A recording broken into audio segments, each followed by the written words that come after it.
रुक करते हैं साउथ कोरिया का मार्शल लॉ का बहरान। जनूबी कोरिया के सदर के खिलाफ मुआखजे की तहरीक पेश कर दी गई है।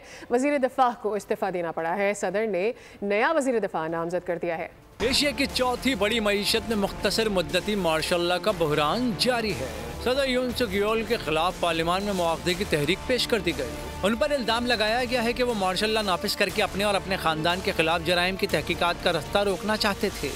दूसरी जानिब वजीर दिफा ने इस्तीफा दे दिया, जिसे सदर ने कबूल कर लिया और सऊदी अरब में जनूबी कोरिया के सफीर चुई ब्योंग ह्योक को नया वजीर दिफा नामजद कर दिया।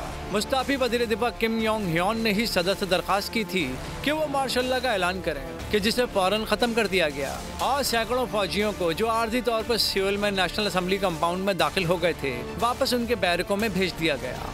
मार्शल लॉ के निफाज की कोशिश पर अवामी गम गुस्से और अपोजिशन जमातों की तरफ से सदर योन की मजम्मत की गई। सब्सक्राइब करें और बेल दबाएं ताकि कोई खबर रह न जाए।